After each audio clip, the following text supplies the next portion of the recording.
Let's bring you right up to date with the vote, the result of which came in this morning. The Conservatives have lost the North Shropshire seat they'd held for nearly 200 years to the Liberal Democrats. So we learnt about it about 3 hours ago. The defeat caps a week of challenges. We can speak now to the Conservative Party chair, Oliver Dowden. Very good morning to you, Mr. Dowden. I wonder, first of all, you could explain to us what your reaction is to the result. Well, voters in North Shropshire are fed up and they gave us a kicking, and I think it's important as a government that we listen to that. And I want to say to you as chairman of the Conservative Party, we've listened and we've heard that message. I would, though, say that the Labour Party were in second place in this seat.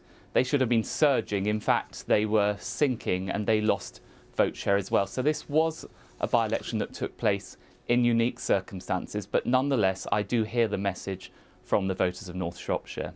What might be quite useful for our audience this morning is for both you and everyone to listen in to what Helen Morgan, who is the new MP, the Liberal Democrat MP for North Shropshire, said on the result. Let's have a listen. Our country is crying out for leadership. Mr Johnson, you're no leader. Many of your predecessors took office because they believed in a sense of national service, that they were duty-bound to do what they believed is right for our country, to represent all of us, even if we disagreed with them. Mr Johnson, this is not how you operate. Too often it is all about you and never about us. Instead of taking action to help Shropshire's NHS, you spend time seeking questionable donations to refurbish your flat. Instead of taking action to support Shropshire's farmers, you spend your time misleading the nation on how you and your office partied during lockdown. Tonight, the people of North Shropshire have said enough is enough. They have said that you are unfit to lead and that they want a change. Yes, and Oliver Dowden, another of the words she said there, that voters are dismayed by Boris Johnson's lack of decency and be fed up with being taken for granted. What do you make of that? Well, I've said to you that I accept that voters were fed up and they wanted to send us a clear message. But on the points that were raised by the Liberal Democrat candidate and now Member of Parliament, I would say on the big calls that Boris Johnson's had to make as Prime Minister, whether that is getting Brexit done, which he did, whether when he was faced with COVID, we had the most rapid vaccine rollout, not once, but twice now with this new booster programme hitting record numbers, or whether it is supporting the economy through this terrible COVID crisis, where we now have an unemployment lower than when we entered into it. On the big calls, the Prime Minister has shown the leadership and has got it right. Is anything going to change? I completely accept how voters feel fed up, given the unique circumstances of this election in particular. So I understand how this began with the resignation of the incumbent MP and the sleaze allegations around that. I also understand how, going through it, there were many reports about the conduct of these alleged parties, as you're very familiar with, and I have heard people's concerns about that. And I think it is really important that as a government, we demonstrate that we are focused on getting on with what the people's priorities are, getting on with the job. And that means focusing on things like the booster campaign, because faced with this surging Omicron virus, it is absolutely essential. The government's focus is laser-like on getting Britain boosted, and that's why, for example, we've got over 700,000 vaccines administered. We will come on to that in just a moment. So I want to be clear that we separate this interview out, if I may. I want to be clear we separate this in.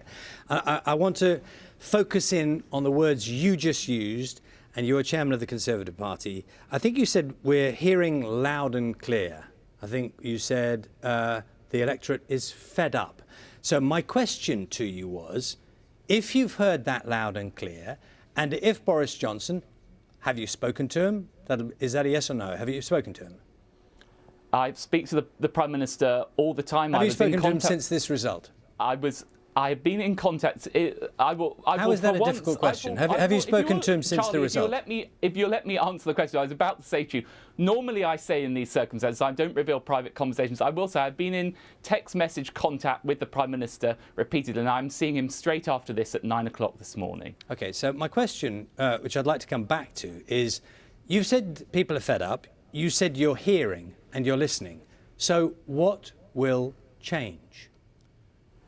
We have to make sure that we have a focus on the core priorities of people. And I know Charlie, you don't want to talk about the booster campaign at this stage, but this is vital. What people want to know is, faced with this surging Omicron virus, are we taking the actions necessary? And my answer is very clearly yes. We are getting record numbers of boosters in people's arms. What people want to know is, rather than having all these noises off and distractions, they want the government to be focused on the core priorities of the British people, and that's exactly what we must do. The problem with what you're saying is that, in a way, everyone would agree with you, that everyone wants a government to do the right thing in relation to the pandemic.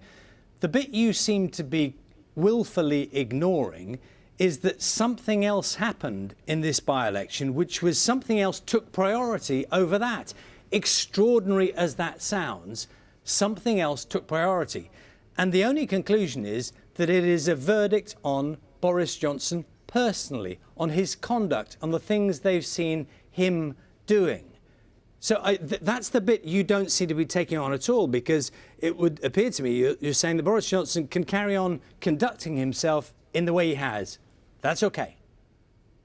Well, this by-election began with the resignation of Owen Paterson, with allegations surrounding sleaze. Now, I completely appreciate voters' frustrations in relation to that. They were angry and they gave us a kicking over it, and the Prime Minister has rightly said that we made mistakes and he regrets that those mistakes that have been made. I think it's right that we take on board people's frustration. And my point to you, and indeed my point to your viewers who may be watching this, is that our response to that frustration must be to make sure that we get on with the core priorities, particularly at this time of national crisis. It's essential that we focus on delivering this booster campaign with record numbers of booster jabs. It's essential that we engage, for example, with the hospitality industry and others who have concerns at this time of crisis. That is what voters expect governments to do. They elect governments to get on with the job, and that is where our focus must be.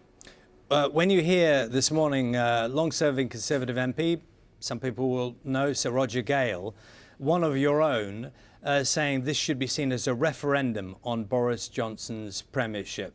That two strikes already, one earlier this week in the vote in the House and Commons, and now this, one more strike and he's out. That's one of your longest serving Conservative MPs.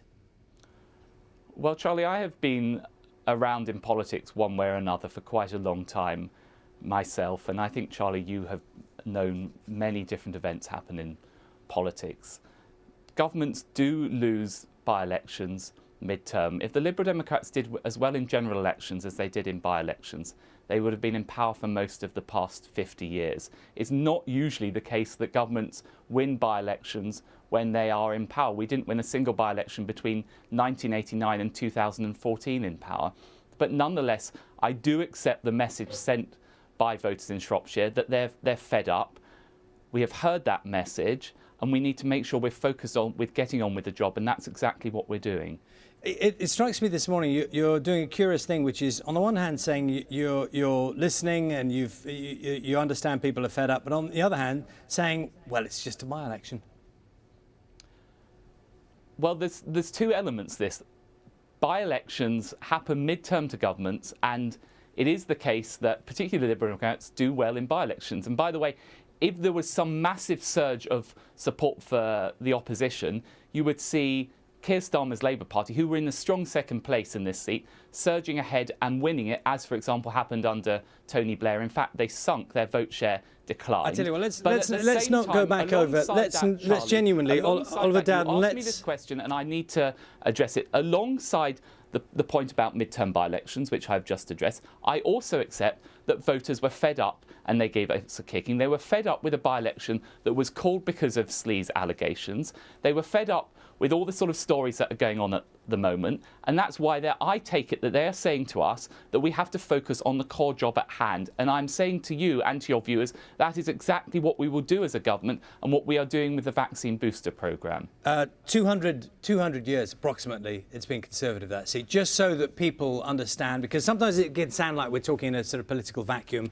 200 years the Conservatives have held that area. Seat didn't specifically exist. But just in order that people understand the significance of this moment, I want to ask you about a couple of other technicalities, if I may. And you raised the point that people want your government to concentrate on the things that matter most.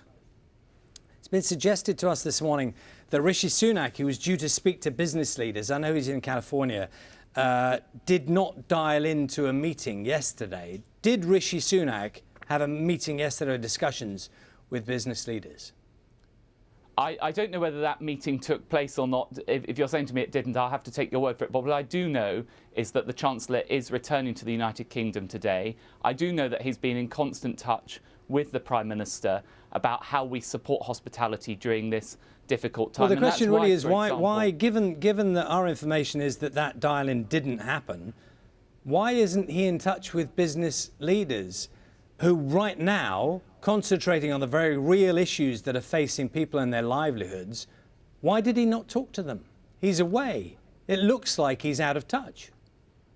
Well, the Chancellor has been in the United States representing the United Kingdom to major US businesses. In the light of what is happening, he is returning to the United Kingdom. He's coming back today. I think you can judge the Chancellor by his record. He's put record support in for businesses with the furlough scheme and all those other measures, which meant that unemployment is now lower than when we entered the COVID crisis.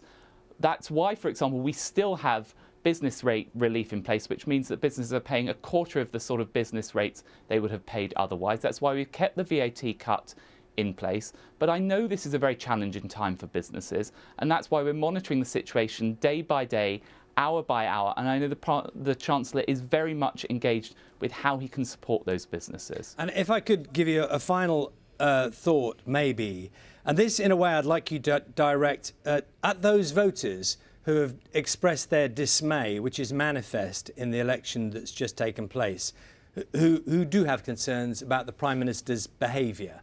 How would you try and suggest to them that they should still have faith? I would say to your viewers, and I would say to you, Charlie, have faith in the Prime Minister, because the Prime Minister promised that he would deliver on Brexit, and he delivered on it. Have faith in him, because when we were faced with the biggest crisis this country has seen since the war, he put the big investment into the vaccine programme and has delivered twice the fastest vaccine programme in our history. Have faith in him, because when we were faced with an unprecedented economic challenge, he and the Chancellor put the measures in place, which meant that millions of people up and down the country are currently in work who would be unemployed otherwise. I think when it comes to the next election, it is those big calls that the Prime Minister should be judged on, and he won't be found wanting. And presumably in the same breath you would say ignore the sleaze and the parties and the other stuff. Well, Charlie, you asked me to give one last measure. I'm happy again to address those points for you. I do accept and I understand people's frustrations over it. That's one of the reasons why they gave us a kicking in North Shropshire. I don't want you or your viewers to be in any doubt that I, as chairman of the Conservative Party or the government, has not heard that message. Thank you very much for your time this morning. Appreciate it on a Friday morning. Oliver Dowden, the MP and Conservative Party chairman. Thank you for your time.